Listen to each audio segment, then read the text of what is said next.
रोहित पवारांच्या ईडी चौकशीवर मवियातील नेत्यांकडून भाजपवर टीका केली जाते। केंद्रीय तपास यंत्रणा म्हणजे भाजपची शाखा असल्याची टीका संजय राऊतांनी केली, तर पाकिस्तानातली हुकुमशाही आपल्या देशात आली आहे अशी टीका आदित्य ठाकरेंनी केली। एक एक्सटेंडेड ब्रँच म्हणजे एक शाखा झालेली आहे आणि जे भाजपबरोबर येऊ इच्छित नाहीत, जे हुकुमशाही विरुद्ध आवाज उठवत आहेत, जे भाजपच्या भ्रष्टाचाराविरुद्ध आवाज उठवत आहेत, त्यांच्या गळ्याभोवती ईडीचा फास टाकला जातोय। आज रोहित पवार यांना सुद्धा त्याच पद्धतीनं बोलवलं आहे।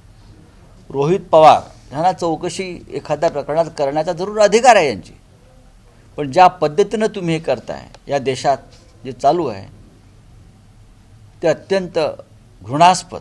रोहित पवार यांच्याबरोबर फक्त त्यांचाच पक्ष नाही तर संपूर्ण महाविकास आघाडी ही रोहित पवारांच्या पाठीशी आहे।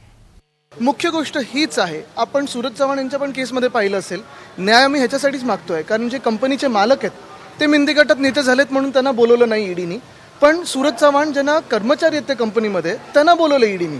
म्हणजे हा खरा न्याय आपल्या देशात चाललाय की पाकिस्तानमध्ये चाललाय? पाकिस्तानमधली हुकुमशाही आपल्या देशात आली आहे का, हा प्रश्न विचारणं महत्त्वाचं झालं आज।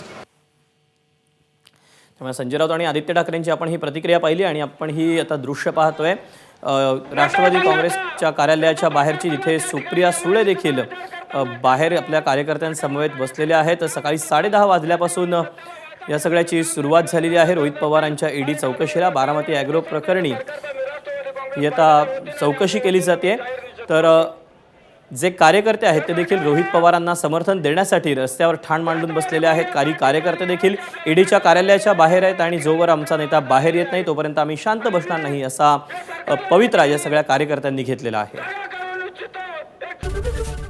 एबीपी माझा, उघडा डोळे बघा नीट।